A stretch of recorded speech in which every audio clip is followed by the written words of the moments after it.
What's going on, guys? My name is Brian, also known as That Journaling Guy, and in today's video I want to talk to you about a little planner you may have heard of. So planner season is in full swing. Everybody's deciding what notebooks, journals, and planners they want to use for the new year, and I feel like it was a good time to talk to you about one of the staples recently, maybe not as recent as I think it is, of the planner community. So we're talking about the Hobonichi, and more specifically, we're going to be talking about the Hobonichi cousin. So I was a full-blown Hobonichi hater. I'm not going to lie. I didn't understand the allure behind it, okay? And I felt like there wasn't a video that comprehensively showed me the best aspects of this planner, because there's a lot, and that's why I am here to show you the pros and cons and go into detail of what this planner is and can be for you, and kind of discuss the design philosophy, what I really liked, my experience, because now it's been about 3 years of me using a Hobonichi planner in some form or fashion, and this year is no different. So I'm trying to guide you, and I'm trying to help you to, if you're new to the planning scene, or if you're a planning enthusiast and have been here before and deciding if you want to give Hobonichi a try, that's what we're here to do. So I'm going to give you a pros and cons list, and this is going to be quite a long video because I'm going to try to go pretty in detail, like in depth, okay, into the detail of what this planner is. We're going to do a pen test so you guys have an idea of what you can and cannot use, and overall just my experience. Now, mind you, I have had the regular cousin, I have had the A6 size, I have used 2 weeks before, like Hobonichi Weeks and a Hobonichi Weeks Mega, and this year in my traveler's notebook, my traveler's journal, I'm also using a 2024 Hobonichi Weeks. So listen, I'm not just spitting about something I don't know about, okay? We're here, we're in it, we're living it. It's been a few years now. I think it's time. I wasn't just using it for a little bit of time. I used it for an entire 2 years, almost nonstop, okay? So let's get into the first point of the video. So pro number 1 is the fact that the construction quality of this planner is exceptional. Okay, so Hobonichi has a reputation of building their planners with a Japanese philosophy in mind. It's sort of minimal, but it's aesthetic. And not only that, its build quality feels really premium in the hands, especially with the size and the amount of pages that you get in this planner. The cover is durable, almost like cardstocky, pretty cardstocky in nature. But I think the really important standout feature of its durability and the construction of the planner itself is the binding, okay? And for anybody who's ever planned in something that's not, held together with rings, like a composition notebook, which I regrettably used to journal in my early years of journaling, is that these pages, all right, they're not going to come out. They are bound to the spine. Okay, not only that, the spine opens up on every single page almost perfectly. And if you know, I fucking love that feature of any notebook. Every page is easily accessible without having to, use a clip to hold one side, or without having the need to force it open or break the spine. Look at how nice that looks. This is me after writing in every single page in this fucking planner, dude. I don't know why I'm getting aggressive. I'm not trying to be, but look at it. It's come on. It's the binding. Beautiful. And not only is the binding good in the way that the pages are bound together, it really is going to be like a testament of time, right? This thing is about 2 years old now, and I have never feared, even in storage, that some of the pages were going to come loose. I genuinely think this is a planner that I'm going to be able to pass down, because I used it not only as a planner, but I used it as a journal, a daily journal, that I'm going to be able to pass down for years, for generations. I think this thing could honestly outlive me. Now, beyond the exterior, the interior is just as good. It solidifies its position as like a premium planning tool, because they do a lot. Hobonichi does a lot to cater to a lot of different organizational styles. And by that, I mean Every page in this planner is crafted with different planning techniques in mind. You have the monthly overlook, there's daily pages, like daily timed pages where it's like really long and you have your hours so you can time track things. You have single full pages for every day of the year where you can do whatever you want with it. Okay, I was using it as a daily journal where I was getting very creative, but you can do anything with these pages. Like, you can really see that there was an attention to detail with the pages. It wasn't just somebody grabbing some random pages and throwing it together. There's really this cohesiveness that you can find throughout the planner, and the consistency in the design and the structure just adds a level of premium that feels to it. Okay, it's premium. I don't know what to tell you. It's not just a collection of pages. It's an intuitive system of planning, and it just feels really high quality. And another thing that makes it feel really high quality is the paper that's used in the Hobonichi Planner. It's another testament of its high quality, which leads me to my next point, which is pro number 2. I didn't get the hype. I'm gonna be honest. Okay, I didn't get it. I was blind to the beauty that is Tomoe River paper. All right, mind you, when I was told about Hobonichi, I wasn't really yet into fountain pens. I didn't really care for fountain pens. I was a firm believer in the heavier the page, the better. I was an Archer and Olive 120 grams or 160 gram boy till I died. Okay, and I'm gonna be honest. Okay. The Tomoe River paper is going to be really weird when you first use it, okay? But at this point, it's like a hallmark of the Hobonichi planners in general. People buy Hobonichi planners specifically because of the Tomoe River paper. It's how they've managed, like, to ensure a smooth and how do I say this? Like a smooth and luxurious writing experience. That's how this planner has set themselves apart. It's this paper, the exquisite paper that has become synonymous with the brand. So the paper is exceptionally thin. It's 52 GSM compared to something like Archer and Olive notebooks right now, which are like 160 GSM. So it's thin, okay? Like, here, let me pull out a little page. It's very, very thin, but it provides a lightweight and streamlined feel to the planner. The characteristic of it being so thin, coupled with the inherent strength of the exterior of the planner, allows for, one, an inclusion of significant amount of pages. This thing is a thick boy. There's a lot of pages in here. Not only that, the pages are thin, yet very, very durable. And I don't know how to explain it, but it's one of those things where you can use so many different mediums of art on these little pages that to this day, I'm like, how does it do that? I don't really understand, because I'm really confused how to do that. You know what I'm saying? Like, I don't understand. You can use paint, watercolors, you can use markers without ever feeling that you're going to see like feathering. There is going to be a little bit of ghosting, so you are going to experience the fact that you're going to see whatever you did on the front page on the back consistently. And another little minute thing that annoys a lot of Hobonichi planners that I want to point out is it's going to be like raised, okay? Like beveled. I don't even know if that's the right word. Like if you write really hard or paint really hard, when you go to the other side, it's going to be raised, and it could be really annoying to write on, or you could feel it with your fingers. It's like Braille. It's like a Braille experience. That is something that you might not enjoy, but I think that overall the paper allowing you to do as many things as you can do is a really, really important con to this. Now, the surface of Tomoe River paper is like a canvas, all right? Like it's like a sensory experience for your writing experience. Now, it's really hard to describe if you've never written on Tomoe River paper or paper of similar weight, but the best way that I could explain it is that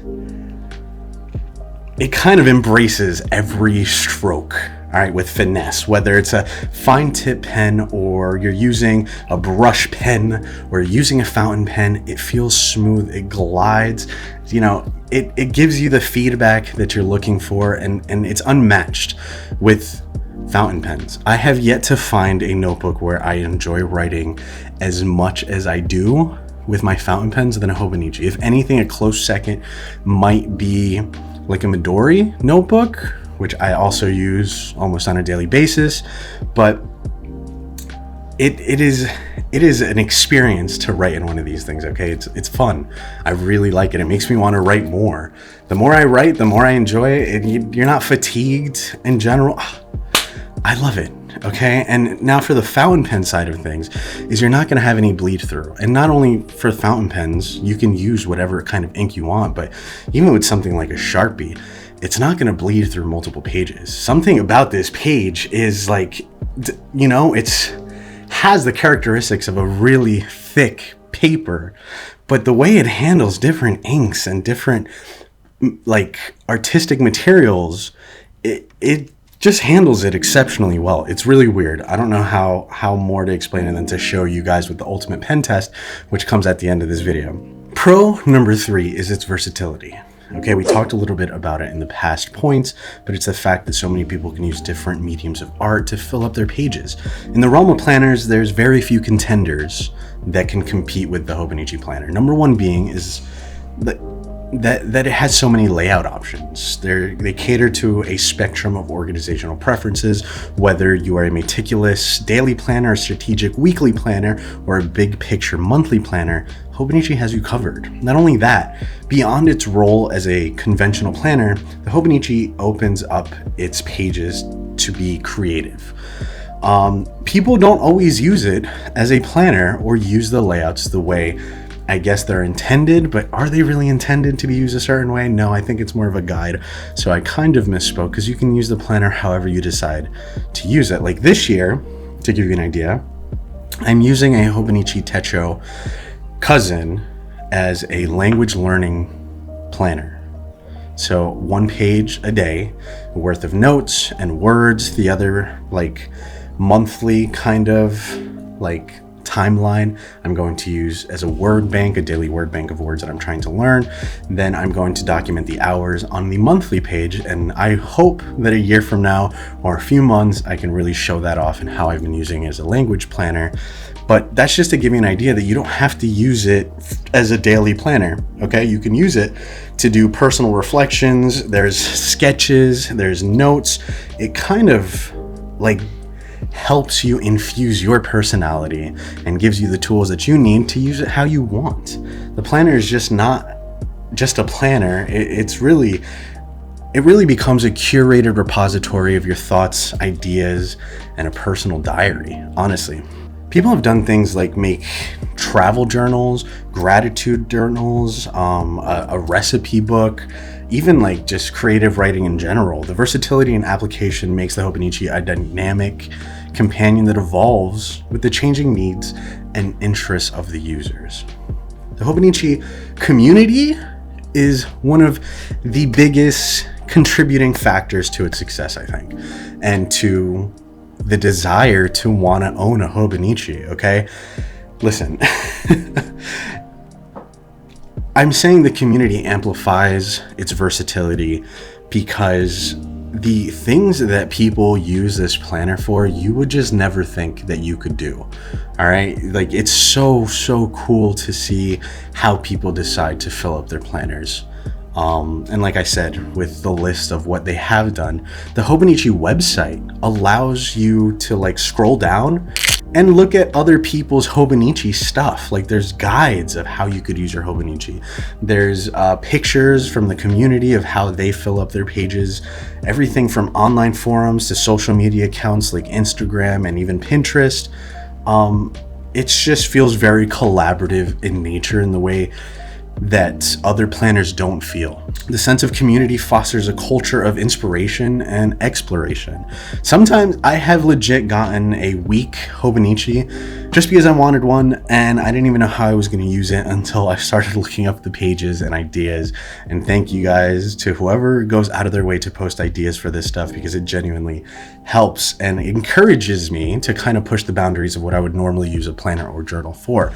So it's not just a tool for organization, okay? It transcends its primary function, and that's what I'm trying to put across to you guys. Don't worry if you don't want to just use it as a planner. You don't have to. It serves many purposes, and it can serve most, if not all, of the planning or journaling you want to do.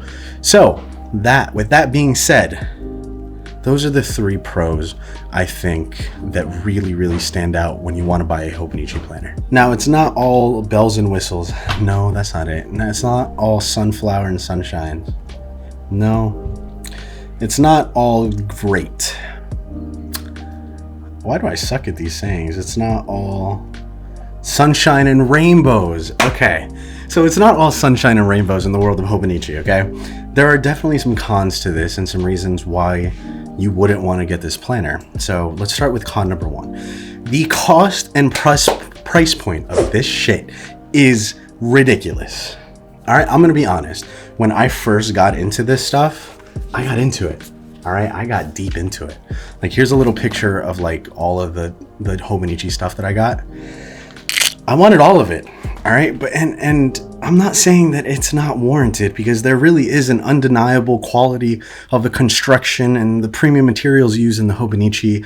Like, they contribute significantly to the allure, but they also contribute significantly to the price. Okay, this commitment to quality comes at a cost. The price point of the Hobonichi positions it as an upper echelon of planners. It really makes people weigh the benefits of the investment and the financial implications of getting into a planner. All right, it's a lot, and that's really what this video is about. Are you willing to make that financial investment? I'm going to give you an idea of what owning a Hobonichi planner entails, the finances behind it. First, let's start with the Hobonichi cousin itself. Okay, this is the OG. This is what everybody kind of starts with. The A5 size is what you want. This is what you get for $60. Okay, this is it right here. $60 to start. This is without all the nice things. This is to start. $60. Mind you, if you get it off of the Hobonichi store, which is in Japan, it is $30, but then you have to pay $30 of shipping to bring it over here, so that's still $60. It doesn't end up working. So if you go to Yoseka, okay, or Jet Pens and do their Hobonichi stuff, they charge for the shipping and the planner. And honestly, I don't feel like they're upselling it at any point, because I can imagine bringing all that stuff over is not cheap. So when they stock stuff up, they're going to charge $60. Even on Amazon, they do sell it on Amazon now. It's $60.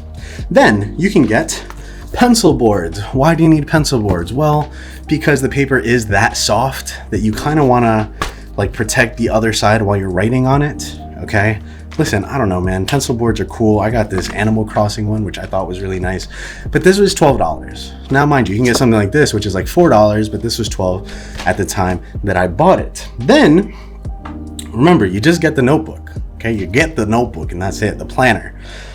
Then I got a cover that is just pink and is just normal. All right, it's just a normal pink cover. That's going to cost you $37 to protect your, you can get a little clear one, a little clear cover, just a regular one, that's $14. But I wanted to go, like I said, I wanted to really invest in this. It was $37. That's not, this is the the basics of getting into it, okay? Because they have so many designer options in this community. They do a lot of collaborations. Hobonichi does a lot of collaborations. They've done it with One Piece, Animal Crossing.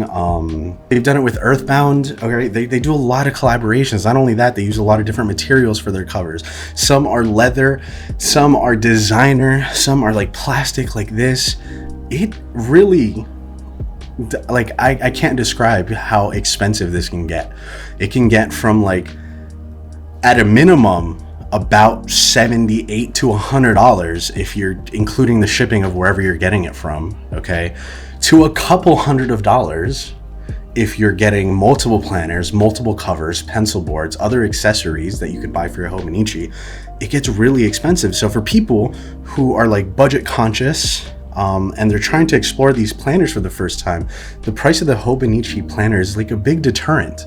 It's an investment to get into even trying it, because genuinely there is nothing like it on the market for you to explore the same way. There are some other planners that I hope to talk about in this channel that I could provide a pretty good like dupe for you to try and maybe even replace your Hobonichis. There's a little mini pro, okay, to it. The fact that there's so many collaborations, so many options to like decorating your covers to your Hobonichi and little accessories, there's a huge resale market, like big resale market for selling your accessories, pencil boards. Another point that I think should be made with the Hobonichi in general is the fact that it's a yearly planner. Is this an investment that you're willing to make every single year? Even if you're not buying new accessories, even if you're not buying all the little doohickeys when you first get into Hobonichi, are you willing to pay $70 essentially with the shipping and everything included every year? I don't know. That's kind of difficult, and that's for you to decide based on your comfort level and your financial situation with everything. But the price point and the cost make it a hard sell for somebody to get into at first. Just know, if you switch your perspective and consider it a investment, then maybe it's a little bit of an easier pill to swallow. But mind you, I think the first year that I bought all my Hobonichi stuff, I spent about $200, which is deep. Okay, it's steep for getting into this stuff. That's a really big con. Number two, which I think is a pretty big con depending on who you are, is the size and the limited customizability. The planners themselves do not change color, ever, really. Like, you can get different planners, which kind of have different color waves, but they have been those same colors for a very long time. The way you're going to customize it, at least on the outside, is having the covers, which are very expensive to get into. If you have the little plastic cover, I've seen people like draw on the outsides, they've put stickers on them. It looks nice, but the planner itself, you're gonna get this beige cream color, the white pages, it's not customizable. You're not gonna be able to change a lot to your preferences, and especially the insides. They have the pre-made layouts. If that's something you're not into, or you don't want to be like restricted in your creativity or in your design, having those pre-made layouts could be frustrating. So I want to bring the layouts into consideration for the single fact that when I got my first Hobonichi, I struggled with deciding what I wanted to fill in those pages. All right, like I said, thank you to the community that gave me ideas of what I should do with each page, but you feel really icky about not using pages. It's like a psychological thing, okay? Like, it, especially the daily pages, I left daily pages empty because I felt like if I didn't use it in that day, it didn't make sense for me to use it. So I have a couple of blank pages that I never used because I felt weird about using a day that was designated for that day and I didn't use it that day. So it's weird. It's really a psychological barrier that it was hard for me to get through, but I wanted to use every inch of the planner, so I didn't really have the need to use every inch of the planner. I had a bullet journal at the time too, so it was hard for me to keep up with it, for one. Two, to fill it up, because I didn't know what to fill it up with. And number three, this is an all-encompassing planner, okay? If you're gonna use it as a planner, try not to have another planning system as well. Like, you don't need a bullet journal, you don't need another ring binder, you don't need the Hobonichi on top of that. You're just gonna have a superfluous planner that you're not going to use, or you're gonna struggle finding ways to use it. And then con number three, ending our 3 pros and 3 cons, is the availability, okay? There's an issue with availability, and a lot of that might have come down to the pandemic, and there was just global supply chain issues. But the fact is that the planner community gets very excited about Hobonichi, okay? There's a Hobonichi season. There is an entire month that leads up to information about the lineup, the collaborations, the exclusivity, the limited editions, the people that are working on the planners. It's a big thing. A lot of people look for what they're going to buy before it's even released. And the availability can be an issue, because if something sells out, all right, if some limited edition like Hobonichi Weeks sells out, because the Hobonichi Weeks is a whole nother conversation. The covers for these do change, and they are very nice, and they're included in the planner. but that's a whole nother video. If a limited edition one is sold out, then it's sold out, it's over. Like, it's hard for them to bring it back unless it's really, really popular, and then it goes into the resale market, which usually has a like huge price hike, and people are trying to start scalping these things like their concert tickets. It's a mess. And like a factor that plays into that availability for yourself is that there's this pressure to get your planners as soon as possible. If there is a seasonal release or limited edition that you know you want, you have to be there at midnight release and ready to get your hands on it, because it goes by so fast. And then you have to wait for the possibility of a restock. But the popularity of the Hobonichi Planner in general and this whole like conundrum really makes it difficult to land the stuff that you want to land if you're not like fast with it. You can't be like, oh, I'll just get it in November if you want a certain cover that's limited edition or a seasonal release. You just can't do it. Okay, unless it's ugly. If it's an ugly one, then nobody wants it. And you don't want one that nobody wants, because what if you decide to resell it? You know, there's so many things that play into it. You don't want to deal with that. I just think that you shouldn't go as hard if you're getting your first Hobonichi planner. Don't worry about spending too much. Don't worry about getting the most limited edition thing. Just give it a try. And even then, I know it's difficult, but take these into consideration. So those are our 3 pros and 3 cons. I tried to go as in depth as I could to give you guys an idea of what you could expect getting into this planning system. But I'm gonna end the video with the ultimate pen test, where I'm gonna do all of my types of stationery, including brush pens, fountain pens, different size nibs, permanent markers, to give you guys an idea of how they hold up.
And we're back. So hopefully that gives you an idea of how your materials are going to hold up in a planner like this. I wasn't lying. It holds up super well.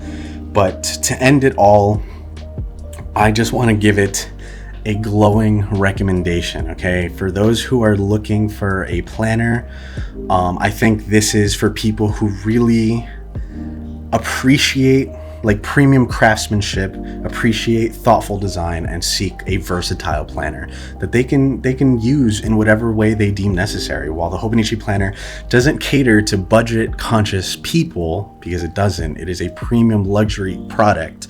I think its appeal lies at the intersection of functionality, quality, and a touch of an artistic flair. Okay, choosing the Hobonichi Planner is an investment in a planning companion that not only organizes your life, but enriches the entire planning experience. So highly recommend if it's something that you're on the edge about, on the fence, on the edge, like what are you gonna jump? On the edge about, yeah, I give it a glowing recommendation. I could not have been happier with my Hobonichi purchases. So that is today's video. I know it was long. I wanted this to be a guide for people, an idea of whether they should get into it or not. So I hope you enjoyed it. I hope I was thorough. If I missed any type of pros and cons, please leave it down below in the comments so other people have an idea of what to expect when getting into this planning system. Also, I would like to note that if you get any kind of value from my content, please don't forget to subscribe. I really, really appreciate it. It helps me out way more than you can imagine. So please leave a comment, leave a like, and subscribe to the channel. I really appreciate it. You have no idea. Thank you guys so much for watching, and I'll catch you guys in the next one. Peace.